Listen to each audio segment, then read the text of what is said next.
രാക്ഷസ രാജാവായ രാവണൻ സീതയെ അപഹരിക്കുന്നതിന് വേണ്ടി മാരീചന്റെ സഹായത്തിനായി മാരീചാശ്രമത്തിൽ ചെല്ലുന്നു.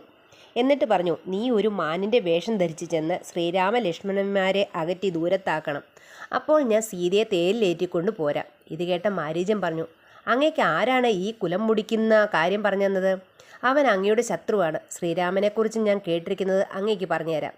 ശ്രീരാമൻ വിഷ്ണുവിൻ്റെ അവതാരമാണ്. ബ്രഹ്മാവിൻ്റെയും മറ്റ് ദേവന്മാരുടെയും പ്രാർത്ഥന മൂലം അങ്ങയെ കൊല്ലാനായിട്ടാണ് ഭഗവാൻ പിറന്നിരിക്കുന്നത്. ഇത് കേട്ട രാവണൻ ചിരിച്ചുകൊണ്ട് പറഞ്ഞു, നീ ഇത്രയും അറിവ് കേട്ടവനാണെന്ന് ഞാൻ വിചാരിച്ചില്ല. എന്നെ കൊല്ലാനായിട്ട് വിഷ്ണു രാമനായി പിറന്നതെങ്കിൽ അങ്ങനെ അല്ല എന്നാക്കുവാൻ ആർക്കാ പറ്റുന്നേ? അതുകൊണ്ട് ഒട്ടും ഞാൻ അടങ്ങിയിരിക്കില്ല. ഭഗവാനാണ് രാമനെങ്കിൽ അദ്ദേഹത്തോട് യുദ്ധം ചെയ്ത് വീരമൃത്യു വരിച്ച് വൈകുണ്ഠ ലോകം പോകാം. അങ്ങനെ അല്ല എങ്കിൽ രാമനെ വധിച്ച് ലങ്കേശനായി വാഴാം. അതുകൊണ്ട് എനിക്ക് അതിൽ ദുഃഖമില്ല.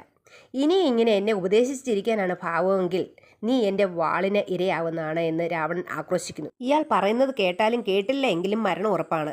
എന്നാൽ പിന്നെ ഇയാൾ പറയുന്നത് കേട്ട ഇയാളിൽ നിന്നും രക്ഷപ്പെട്ട് ഭഗവാന്റെ കൈകളാൽ മരിക്കുക എന്ന് വിചാരിച്ച് മാരീചൻ മാനിൻ്റെ വേഷം കൈക്കൊള്ളുകയും സീതയെ മോഹിപ്പിക്കുകയും ചെയ്യുന്നു. മാനിനെ കണ്ട മായാസീത ശ്രീരാമനോട് അതിനെ പിടിച്ചുകൊണ്ട് വരുവാൻ പറയുന്നു.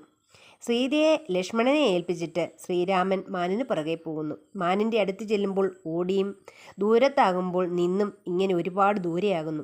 ശ്രീരാമൻ ഇനി ഇതിനെ ജീവനോടെ പിടിക്കാൻ പറ്റില്ല എന്ന് തീരുമാനിച്ച് ഒരു ശരം അതിന് നേരെ അയക്കുന്നു.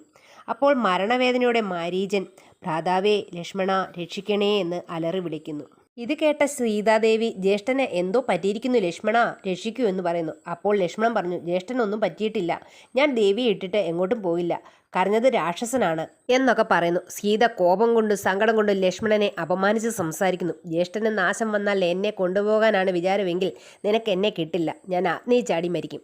ഇങ്ങനെയൊക്കെ കേട്ട ലക്ഷ്മണൻ ദുഃഖത്തോടെ രാമനെ തിരഞ്ഞു പോവുകയും ആ സമയം നോക്കി സന്യാസി വേഷത്തിൽ വന്ന് രാവണൻ സീതയെ കട്ടുകൊണ്ട് പോവുകയും ചെയ്യുന്നു.